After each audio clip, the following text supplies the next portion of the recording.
আমার শাশুড়ি আমার হাতটা ধরে ফেলে, এই মেয়ে কোথায় যাচ্ছ, নিজের রুম কোনটা তাও কি চেনো না? আসলে আম্মু ওই রুম থেকে কি যেন শব্দ আসছে। আমার শাশুড়ি বলল চুপ, আর কোনো কথা নয়, যাও এবার, আজ তো তোমাদের যেতে হবে, রেডি হয়ে নাও, আমি সাদমানকে এখনই পাঠিয়ে দিচ্ছি। আমি রুমের দিকে তাকিয়ে চলে গেলাম। আমার শাশুড়ি কেমন যেন হাফ ছেড়ে বাঁচলো। খাওয়া দাওয়ার পর্বটা সেরে এখন সবাই আমাদের বাড়ি যাবে সেজন্য রেডি হচ্ছে, সবাই গাড়িতে উঠছে। সেই মুহূর্তেই নীলে একটা দাবি করে বসলো যে ভাই আর ভাবি বাইকে যাবে, তারা নতুন বিয়ে হয়েছে, তাদের তো একটা আলাদা সময় দেওয়া উচিত, তাই না?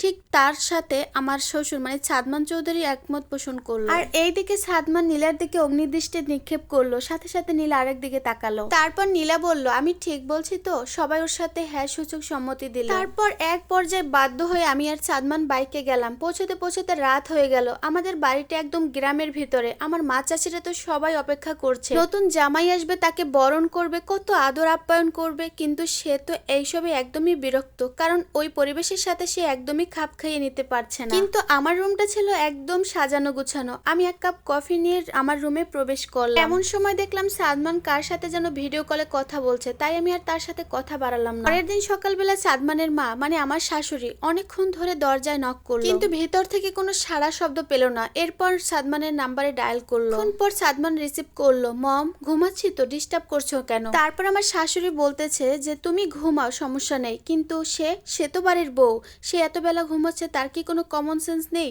বাড়ির কত মানুষ কত কান পরামর্শ করছে, কত কিছু বলছে। তারপর আমার স্বামী বলল ঠিক আছে মা, আমি দেখছি। তারপর আমার শাশুড়ি বলল ঠিক আছে, দরজাটা খুলে দিও, একটু পরেই আমি আসছি। সাদমান আমার দিকে তাকালো, মাথাটা কেমন যেন করছে সাদমানের। গতকালকের কথাগুলো মনে পড়ে গা শিউরে উঠছিল সাদমানের।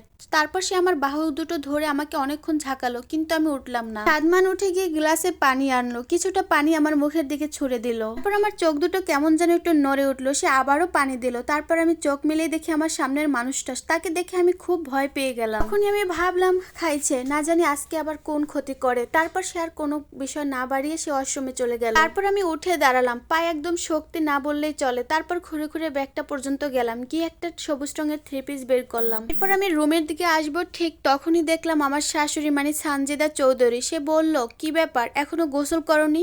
সকাল কয়টা বাজে? এটা কেমন স্বভাব, চৌধুরী বাড়ির বউ, ছি ছি ছি। আর এটা কিন্তু চলবে না, প্রতিদিন সকাল সকাল উঠবে এবং সবার জন্য নাস্তা বানাবে, সব কাজবাজ সারবে, মেহমান আসবে, চালু চালু রেডি হয়ে নাও। 3 পিস? তোমার হাতে 3 পিস কেন? আমি নীলার কাছে শাড়ি পাঠিয়ে দিচ্ছি, শাড়িটা পরে নিও। তারপর দেখলাম সাদমান কার সাথে যেন ভিডিও কলে কথা বলছে।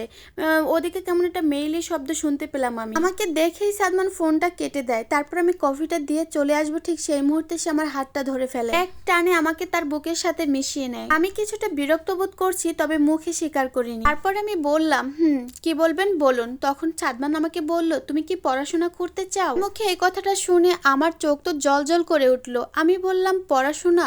পড়াশোনা তো একটা আমার ইমোশনালের জায়গা, পড়াশোনাকে যে ভালোবাসে সে তো খারাপ মানুষ হতেই পারে না, নিঃসন্দেহে একজন ভালো মনের মানুষ। তারপর আমি সাথে সাথে সম্মতি দিলাম। তখন সে বলল কাল থেকে তুমি স্কুল এবং কোচিং কন্টিনিউ করো। কেমন খুশিতে তো আমার চোখ থেকে একদম পানি পড়ে গেল। তারপর আমি তাকে বললাম যে আমাদের বাড়িটা তো গ্রামে ছিল এবং আপনাদের বাড়িটা তো শহরে, তো এতগুলো রাস্তা আমি কিভাবে যাব? তখন সে বলল সমস্যা নেই, আমি কালকেই তোমাকে কোচিং এ ভর্তি করে দিব এবং আমাদের বাড়ির গাড়িটা নিয়ে তুমি কোচিং এ যাবে। তারপর রাতের খাওয়া দাওয়া শেষ করে সবাই সবার বরাদ্দকৃত রুমে চলে গেল। আমি আমার মায়ের রুমে ঘুমাতে গেলেও আমাকে আবার সাদমানের রুমে পাঠানো হলো। রাত এবার গভীর হতে থাকলো আর আমার ঘুমেও যেমন ক্যাপচাপ করছে, কিন্তু সাদমান ঘুমাচ্ছে না, সে কেমন যেন এপাশ ওপাশ করছে। পরের দিন আবার আমাকে সাদমানের রুমে পাঠানো হয়। এবার আমাকে একাই যেতে হবে, এবার আর আমার সাথে কোনো সঙ্গী নেই, আর ওখানে নাকি আমাকে সারাটা জীবন থাকতে হবে, এটাই বলে দিয়েছিল আমার মা। আর যাওয়ার সময় আমি অনেক কান্না করেছি। চৌধুরী বাড়ির যাওয়ার সাথে সাথে আমাকে সব কাজ বুঝিয়ে দেওয়া হয়। তারপর আমি ফ্রেশ হয়ে নেই। তারপর চৌধুরী বাড়ির সমস্ত রান্না বান্না সব আমার হাতে, কিন্তু আমি এর আগে কখনোই রান্না করি। শুধু এখানেই শেষ নয়, চৌধুরী বাড়ির সমস্ত কাজের লোককে তাড়িয়ে দিয়েছেন আমার শাশুড়ি। এক একজনের এক এক কাজ করতে গিয়ে আমি একেবারে হিমশিম খেয়ে যাই। রাতের রান্না শেষ করে সবাইকে খেতে দেই, কিন্তু সাদমান এখনো আসেনি। তারপর সাদমানের বাবা মানে আমার শ্বশুর আমার রান্না খেয়ে অনেক প্রশংসা করলো। ওই একটা মানুষই আমাকে মা বলে ডাকে, যেটা আমাকে হৃদস্পর্শ করে। সাদমানের মা খেয়ে মুখটা ঘুরিয়ে এসে উঠে চলে গেল। আমি আমার সামনে খাবার রেখে তারপর বসেছিলাম ওর জন্য, কিন্তু ও রাত অনেক গভীর হয়ে যায়, ও এখনো আসেনি। আমি মাথাটা ঠুক করে কখন যে ঘুমিয়ে পড়েছি সেটা নিজেও জানি না। ঠিক এমন সময় সাদমানের বাবা আমার শ্বশুর আমার মাথায় হাত রেখে বলে মা আমি। তখন আমি উঠে একেবারে হতবত হয়ে যাই, মাথায় কাপড় থাপড় দিয়ে বলি, বাবা আপনি কিছু লাগবে, কোনো সমস্যা হয়েছে?